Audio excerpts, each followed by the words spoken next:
Kembali lagi di Cerita Cinta Channel. Jangan lupa like, comment, and subscribe ya. Terima kasih. Mas, aku lapar. Kita makan dulu ya.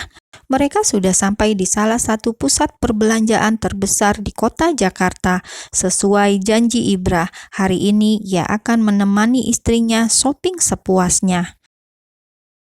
Masuk ke salah satu restoran setelah memilih menu makanan. "Jangan lama ya Mbak, hehe," ujar Inayah pada pelayan. "Silakan ditunggu pesanannya Bu," jawab pelayan dengan ramah. "Anak ayah udah lapar ya?" Ibra mengusap lembut perut rata Inayah, tak peduli banyak orang di sana.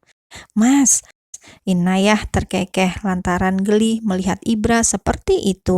Lucu juga sepertinya, kalau lagi hamil pasti Ibra akan lebih memanjakannya. "Udah banyak banget benih aku di sini sayang," lanjutnya lagi. Tangan Ibra belum berpindah. "Iya mas, kamu udah pingin banget ya jadi ayah." Inayah juga meletakkan tangan di atas tangan Ibra. "Iya, semoga aja sayang." Mereka saling melempar senyum. "Mas, HP kamu tuh banyak banget chat masuk kayaknya, dari tadi bunyi terus." Ibra meraih ponselnya. Bukannya membuka chat itu, namun mengaktifkan mode silent agar tak mengganggu lagi. Tak lama kemudian, pesanan datang. Mereka makan tanpa bicara. Melihat Inayah yang begitu lahap, Ibra sengaja tak mengajaknya bicara, membiarkan istrinya menikmati makanannya. Setelah selesai makan, mereka mengelilingi mal. Ibra hanya mengikuti kemana istrinya pergi. Tak banyak yang Inayah beli, hanya beberapa pasang baju dan sepatu. Mungkin hanya sekitar 1 jam, Inayah selesai berbelanja. Sangat jauh dari yang ada di pikiran Ibra. Wanita shopping pasti memakan waktu berjam-jam. "Mas, kamu nyadar nggak mbak-mbak pelayan tadi ngeliatin kamu terus?" ujar Inayah. "Biarin aja, resiko orang ganteng ya gitu." Pede banget kamu." "Itu kenyataan sayang." "Mas, udah yuk pulang. Perut sama pinggangku sakit banget, gak kuat lagi jalan lama-lama." Inayah memegang perut bawahnya. "Tapi sekarang masih sanggup jalan kan?" tanya Ibra sambil menenteng beberapa paper bag belanjaan istrinya. "Masih kok, masih." Di dalam perjalanan pulang, Inayah melupakan sesuatu dan meminta Ibra untuk singgah sebentar di salah satu swalayan yang sejalan dengan arah pulang. "Sebentar ya mas, kamu tunggu di mobil aja." "Kamu mau beli apa? Biar aku aja." "Gak usah mas, nanti kamu malu. Udah, aku aja gak apa-apa, sebentar aja kok." Belum sempat Ibra menjawab, Inayah sudah keluar dari mobil dan pandangan Ibra tak terlepas darinya. Ternyata benar, tak sampai 5 menit Inayah sudah keluar dan membawa bungkusan plastik. "Beli apa sih?" tanya Ibra penasaran. "Beli roti mas," jawabnya asal. "Kamu masih lapar? Roti kan banyak di rumah sayang." "Udah pokoknya itu deh," jawabnya semakin membuat lelaki itu bingung.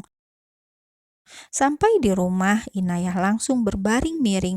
Posisi seperti ini sangat nyaman baginya saat menjelang haid. Setiap bulannya, Inayah selalu mengalami hal seperti ini. Bagian perut bawah dan pinggangnya terasa nyeri. Namun itu hanya berlangsung 2 hari saja. Setelah itu langsung hilang. "Kamu sakit sayang, aku panggilin dokter ya." Ibra mendekatinya. Inayah terlihat sedikit pucat, membuat lelaki itu semakin panik.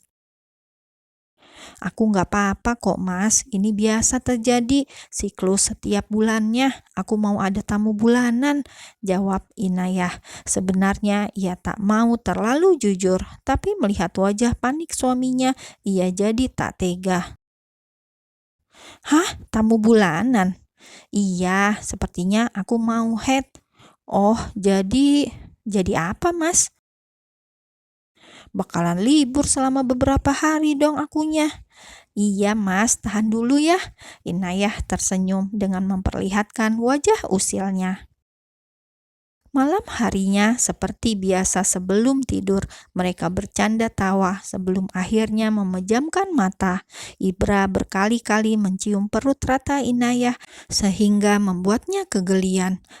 Terlebih malam ini, ia hanya mengenakan baju tidur tipis terbuat dari bahan satin dengan panjang di atas lutut, membuat Ibra tak kuasa melihatnya. Tapi mau bagaimana lagi, istrinya sedang tidak bisa ia sentuh. "Mas, itu kenapa bangun?"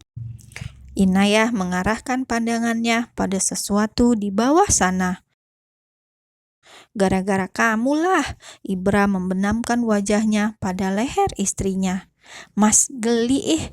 Inayah mencoba menghindar. "Giliran kamu gak bisa disentuh, kamu bilang geli. Biasanya juga kamu mendes."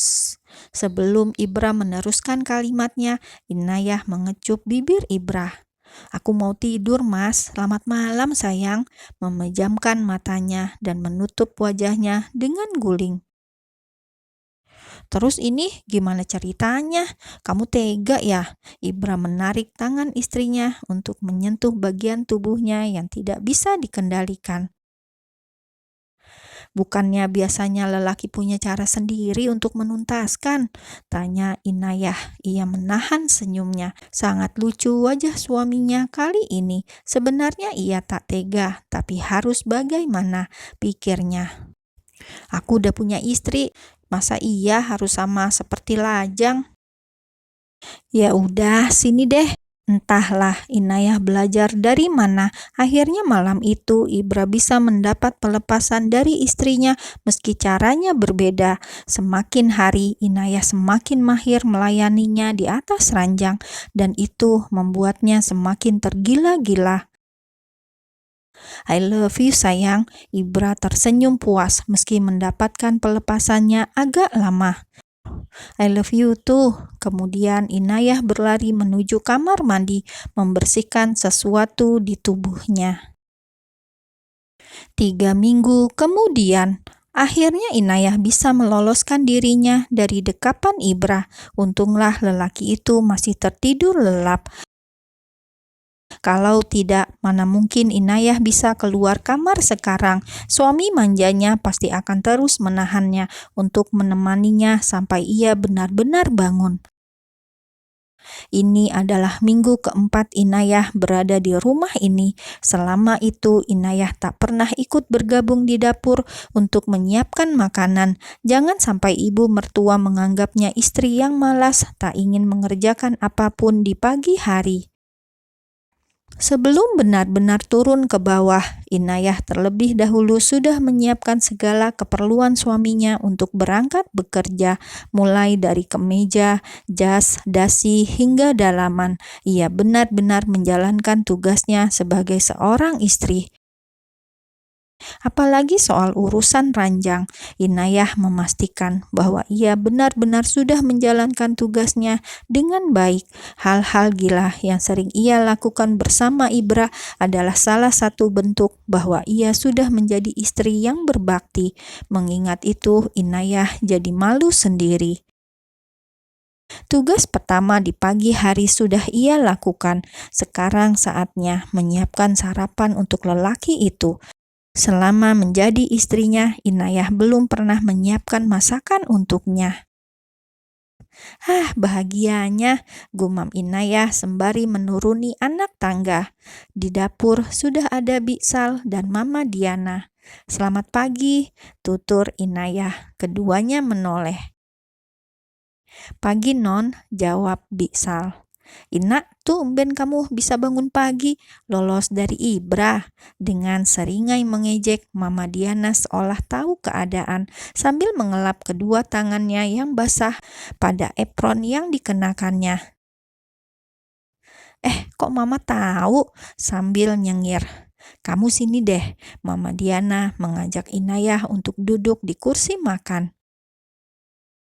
Kamu tahu nggak, sebelum nikah dan sebelum Ibra membawamu ke rumah ini, dia bilang kalau kamu di sini harus diperlakukan seperti tuan putri. Inayah melongo mendengar itu. Kenapa juga Ibra harus selebay itu? Ingin sekali ia tertawa, tapi tak mungkin ia lakukan mengingat sekarang ia sedang berhadapan dengan mertuanya.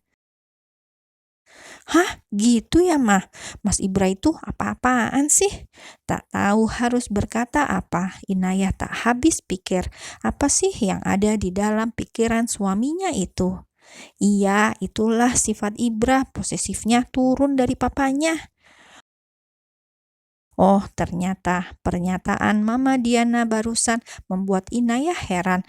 Apa sifat posesif juga bisa menurun? Dia nggak mau kamu keluar kamar tanpa dia katanya. Lanjut Mama Diana. Inayah mengelus pelipisnya. Dasar lelaki itu ada-ada saja.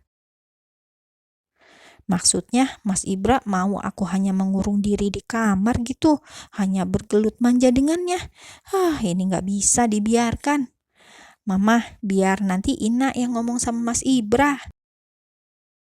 Sudah selesai urusannya di dapur. Entah kenapa pagi ini Inayah ingin sarapan berdua di kantor, maka ia menyiapkan 2 kotak bekal. Kemudian ia buru-buru naik ke atas, memastikan lelaki itu sudah bangun atau belum. Ternyata masih tertidur lelap di balik selimutnya. Inayah sengaja membuka gorden selebar mungkin agar cahaya matahari masuk maksimal ke ruangan itu. Tidak sulit membangunkan lelaki itu. Hanya dengan cara seperti itu, ia sudah membuka matanya. Saat melihatnya membuka mata, buru-buru Inayah masuk ke kamar mandi dan menguncinya. "Sayang, kenapa kamu kabur?"